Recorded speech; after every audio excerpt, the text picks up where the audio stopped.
देखो लंदन से आई है, आगे पीछे उसका कोई है नहीं, वो तेरा कुछ नहीं बिगाड़ सकती।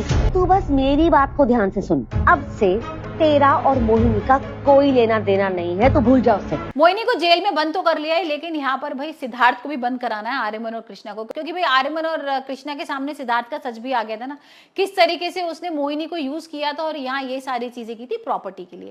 मैं तो कहती तू यही मान के चल कि वो मर गई तेरे लिए। और जरा शांति से बैठ, अपने दिमाग पर जोर लगा और ध्यान से सोच।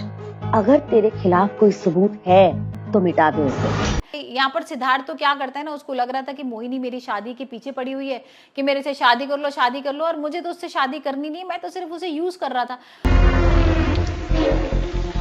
काम करेगी ना? 100%। एक गोली में सामने वाले का काम तमाम। ऐसा लगेगा कि हार्ट अटैक आया, तो उसमें भी कोई ट्रेस नहीं मिलने वाला। यहाँ पर वो बोलता है कि तुम एक काम करो, अनुराधा को मार दो और यहाँ पर मैं तुमसे कल शादी कर लूंगा। लेकिन यहाँ पर मोहिनी बोलती है कि आर्यमन और कृष्णा अगर आ गए, क्योंकि वो मेरा ना एक एक पल देख रहे हैं और यहाँ पर वो मेरे जासूसी भी कर रहे हैं। तेरी कीमत ध्यान से रखिएगा, बहुत खतरनाक दवाई है, एक गोली काफी है मामला सुलझाने को। मोहिनी, मैं तुम्हें अपना फ्यूचर बर्बाद करने नहीं दूंगा। तो यहाँ पर सिद्धार्थ बोलता है कि भाई वो दोनों तो पूजा में बैठे होंगे, घर में पूजा है और यहाँ पर बिल्कुल भी तुम्हें कोई पकड़ेगा नहीं।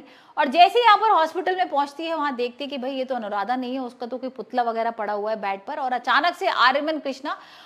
और उसकी कीमत अगर तुम्हारा मरना है तो ऐसा ही सही। वैसे भी जिंदा रहकर तुम मेरे किसी काम की रही नहीं हो, तुम बस एक मुसीबत हो जो मुझे जेल पहुंचा सकती है, और ऐसा तो मैं होने दूंगा नहीं। और पुलिस वालों की एंट्री हो जाती है। अब भाई उसको पकड़ लिया जाता है। यहाँ पर मोहिनी थोड़ा सा परेशान भी होती है, दुखी भी होती है, लेकिन यहाँ कृष्णा को सुना के चली जाती है कि भाई अपनों ने ही धोखा दे दिया तो हम दूसरों से क्या बोले।